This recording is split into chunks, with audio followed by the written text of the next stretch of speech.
First tonight, the Biden administration announces Medicare will begin the process of direct negotiating prices for 10 different prescription drugs. The Inflation Reduction Act that the president signed last year means Medicare will begin negotiating the price of those drugs for the very first time.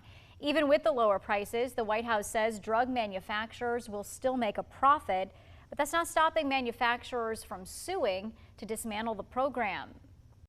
Thanks to President Biden, that's changing. He's finally ending big pharma's one-sided pricing power and giving seniors like me a break. We're now injecting politics into how much a treatment is worth and what treatments we should be pursuing.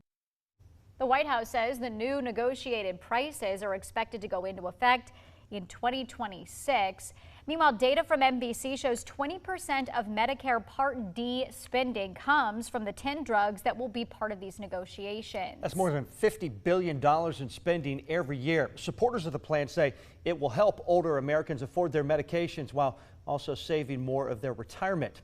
10 News reporter Grace Hewitt joins us live in the studio with new information on how the plan could help people right here in Ohio. Grace? The White House says millions of people nationwide take at least one of the 10 drugs on the list. They say successful negotiations could save those people thousands of dollars a year. Centers for Medicare and Medicaid Services has selected 10 drugs for this round of negotiations. I spoke with the White House communications director. He says getting drug companies to bring down the cost of those drugs will make a big difference for millions of people. To save taxpayers money, to save patients money, and to make sure that nobody goes bankrupt simply because they've been diagnosed with a condition. And so that process will take some time. It's a negotiation. This negotiation is part of the Inflation Reduction Act. Experts say there are pros and cons associated with this plan. The largest pro is that this negotiation could lower out-of-pocket expenses for people.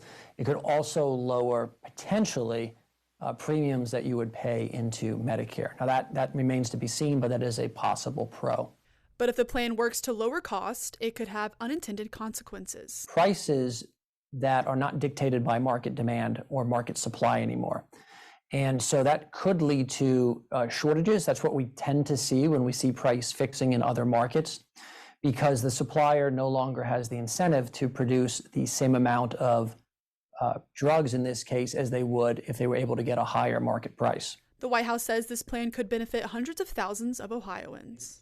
The impact here, you've got 2,200,000 Ohio seniors that are going to be helped by this legislation and that $2,000 out-of-pocket gap, and 9 million people across the country who take one of these 10 drugs that they'll now see lower costs for.